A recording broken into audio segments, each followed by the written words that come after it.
Are we witnessing the sad demise of the giants of the IPL in the form of Mumbai Indians? Well, I think so, and I have three reasons to back those claims, and then a reason why not all is lost as far as MI are concerned.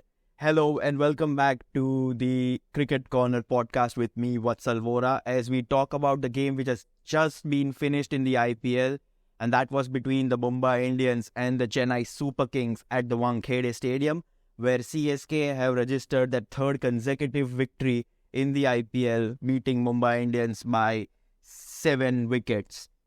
Well, I have three reasons why this could be a demise as far as Mumbai Indians are concerned, and I really want to start with the current group of players that they have in their in the roster and in their squad, and those are the players who are not currently in form whatsoever, and I'm mainly talking about their batting unit here. I'm talking about the likes of Rohit Sharma, Ishan Kishan and Surya Kumar Yadav, because those are the Indian pillars in your batting unit, and you want your Indian players to perform at the highest level in the IPL because it's a long tournament, Indian conditions. So you expect Indians to, go out and perform. But that's not been the case as far as Mumbai are concerned, because once again, it was those three who couldn't get on and get a big score to propel Mumbai Indians to a bigger total, because so Mumbai Indians batted first, but once again Rohit Sharma just scored 21. Ishan Kishan looked good for his 32 but was dismissed by Ravindra Jadeja.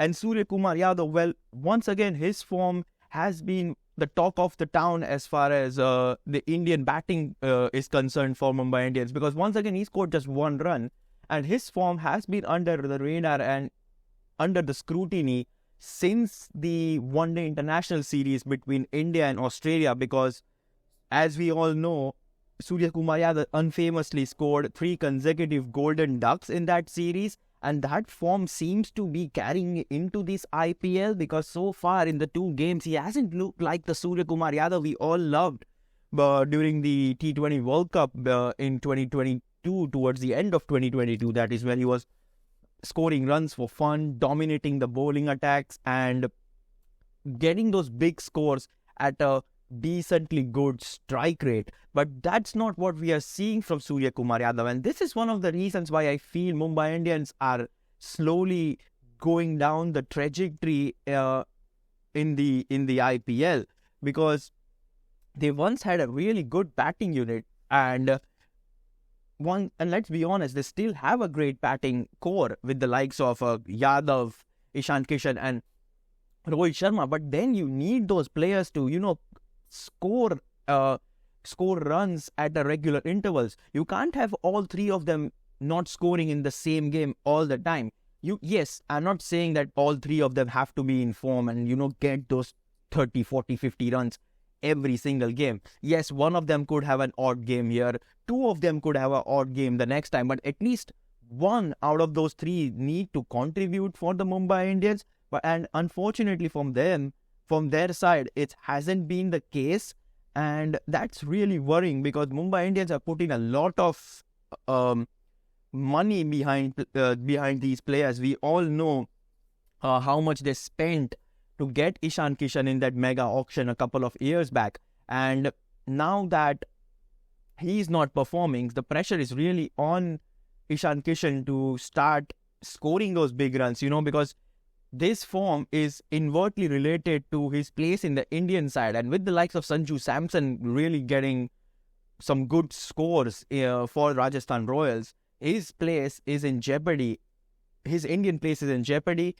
Rohit Sharma has been an exceptional white ball player for India, but that form has never been replicated in the IPL. He hasn't had one of those mega 500, 600, 700 run season that the likes of Joss Butler and KL Rahul and Virat Kohli have enjoyed on numerous occasions. And that's something that is really worrying. And equally worrying, or more than that, is the current form of Surya Kumar Yadav. And that's just the first point, that the current players are not in a good form. Now, the second reason why I feel this is that the Mumbai Indians are on a downward trajectory is their weak bowling attack. On paper, Mumbai Indians possess two of the most threatening fast bowlers in world cricket in the form of Jasprit Bumrah and Jofra Archer. But hey, both of them were not available today, and that's not what the Mumbai Indians fans wanted to see. Last season, they were all hyping about Bumrah and Archer bowling in tandem, but Jofra Archer was unavailable. What happens this season when Jofra Archer is fit? Jasprit Bumrah is not available. So on paper, they have a good bowling attack, and those two bowlers, I'm just mentioning two bowlers here, but that's 8 overs out of 20. And if those 8 overs then go for measly runs, then the pressure on the opposition is immense. We have seen that a number of times with the likes of Sunrisers Hyderabad and now Gujarat Titans when Rashid Khan is bowling. People are always worried about how many runs they can get in those 4 overs which will be bowled by Rashid Khan.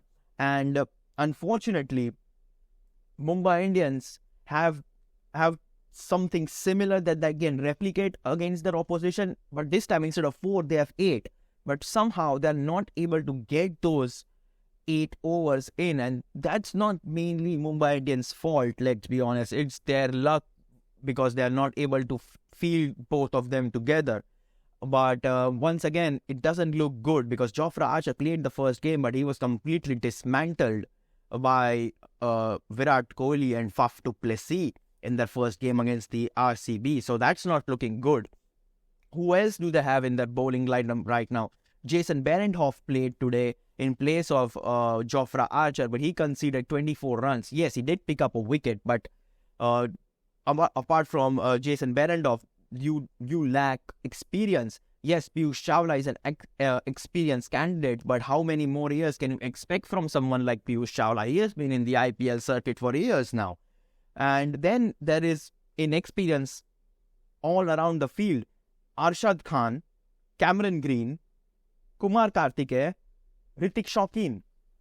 There are some great young names which I've mentioned in this Mumbai Indians bowling lineup, but in the current scenario, are they the ones who will give you those wickets at regular intervals? Yes, we have heard a lot of positives about Arshad Khan in the domestic circuit. His swing bowling has caught the imagination of fans and pundits alike, but today, none for 35 from 2.1 overs going at an economy rate of 16.15. Now that's not what I'm saying. I'm not saying Arshad Khan is a bad bowler, but in the current scenario, Mumbai Indians lack experience in the bowling department. So the bowling department lacks experience. The batting department has experience, but they're not able to capitalize on their pedigree. And so those are the two of the three reasons why I feel like this could be a demise as far as Mumbai Indians are concerned.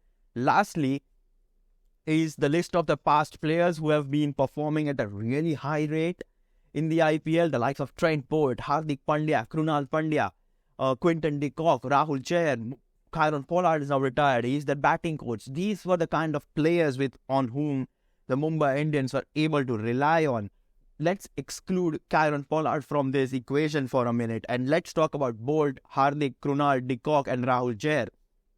Mumbai Indians had those 5 players, or those 5 players, yes, in their side, and these 5 players made them invincible because Bolt is an excellent fast bowler bowling alongside Jasprit Bumrah. You are expecting that same thing to replicate when Archer and Bumrah are fit. So let's put Bolt aside. Hardik Pandya and Krunal Pandya were their middle order pillars, coming in at number 5, number 6, sometime even at number 4, depending on the situation.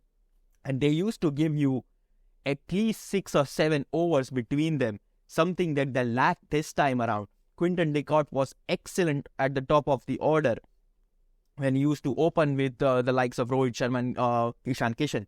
They have lost him this time. Rahul Chahar used to be an excellent spinning option for the Mumbai Indians. They have not got him this time. So So they have let go players that are still in their prime. Did they give up on the two Pandyas a bit too quickly a couple of years back? Well, right now, if you talk about the two Pandya brothers, it feels like they did, but you never know what will happen in the long run, because both the Mumbai Indians last season, they lost the first 7 games, and this is now feeling like a repeat of 2022. Now they've lost 2 games in a row. So there are quite a few worrying signs in this Mumbai Indians squad, but I feel like it's not all bad if you personally ask me, because yes, I talked about the inexperience in this Mumbai Indians side, but I feel like this inexperience is a short-term problem and not a long-term problem. Should Mumbai Indians keep the core of this side for many years to come, they have some excellent young players in the squad. Brewis is just 19. Tilak Verma, star of the first match, despite them losing that game, he's still 20. Stubbs is 22. Ritik Shokeen is just 22. Then they have paid big bucks to get Cameron Green in. Yes, he has not looked good in the first 2 games, but I think he's just settling into the IPL. He's just 23. Ishan Kishan is 24. Arshad Khan is just 25. And Kumar Kartikeya is 25 as well. And to top these youngsters, you have Tim David, who is just 27. So is Jofra Arjan. And let's be honest, Bumrah is also just 29. So they have a young squad who is capable of performing in the long run, but I don't see them having the experience and the expertise to perform in this current IPL season. My question was not that this is a complete demise for the Mumbai Indians. I feel like they have all the pedigree and the firepower in the long run, but in the current season, they are going to struggle with these players if they are not able to make that step up quickly.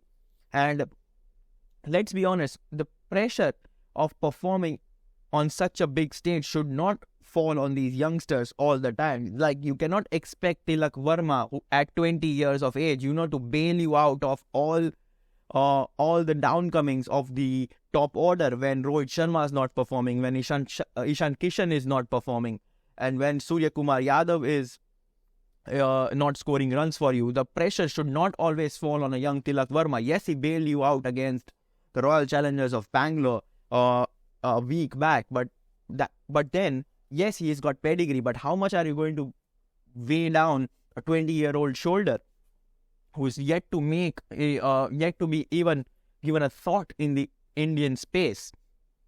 So yeah, that's something the Mumbai Indians need to rely on. Tim David is potentially their Kieron Pollard replacement in the lower middle order.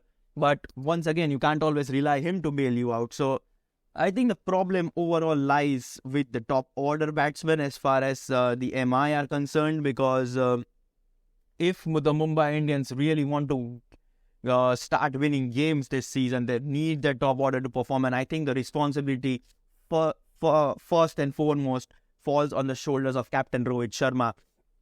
We all know how good Rohit Sharma is in the white ball game. We know how he can dominate the bowlers and score all around the parks. He's got all the shots in the book. He's really gifted with timing, but he needs a big IPL, and I cannot stress that more emphatically, that they need Rohit Sharma back in form as soon as possible. Needs to get his eye in. Needs to get those big 70s and 80s to propel Mumbai Indians to a large score, and not put pressure on the likes of Cameron Green and Tilak Verma and Arshad Khan and Tim David all the time. So yeah, there are troublesome signs in the MI camp at the moment, but I feel like they do have a squad which can help them in the long run. But in the short term, in this particular season, the things are looking really bleak as far as the MI are concerned. Well, in the game, Chennai Super Kings were given a target of just 158, and they chased that down with 11 balls remaining. Another ex-Mumbai Indian players in Ajinkya Rahane being the star of the game, which I didn't see it ever happening. 61 of 27 deliveries, 7 fours and 3 sixes, playing at a strike rate of 226 was an absolute joy of an innings to watch. There weren't any innovative shots, those modern T20 scoops or paddle sweeps or anything. There was a proper, he scored those runs at a strike rate of 226 with proper cricketing shots, playing those flicks over deep square leg for a six, playing those straight drives for a boundary, a cut shot for boundary, a deft touch towards third man for a boundary. And those were the kind of shots which we love to see in the T20 format. And yes, they have got room in this modern game as well. Another valuable contribution from Ruturaj Gaikwad. He scored 40 of 36, remaining not out till the end. Shivam Dube, 28. Ambati Raidu staying there in the end, did 20, not out as well. As far as the bowling unit is concerned, 3 for 20 for Ravindra Jadeja and 2 wickets for Mitchell Santner. Coming to the IPL table now, and Chennai Super Kings have climbed to 4th in the standings, having picked up 4 points from their 3 games. Earlier in the podcast, I think I said that CSK have won all 3 of their games, but I think that was an error. I completely forgot that they lost to the Gujarat Titans in the inaugural game of the season. But yeah, that's the review for MI versus CSK here at the Wankhede Stadium. Things do look bleak as far as the Mumbai Indians are concerned, but I think in the long run, as I've mentioned it multiple times in this podcast, I think the long run looks really, really great. But it's this current 2023 season which they have to look after. Thanks for tuning in for this Cricket Corner podcast episode. If you're listening this on YouTube, then make sure you are liking, sharing and subscribing. And if you are listening this on Spotify or Apple Podcasts, then make sure you are giving me those wonderful, juicy 5-star ratings. This is me, Vatsal Vora, signing off. Ciao for now.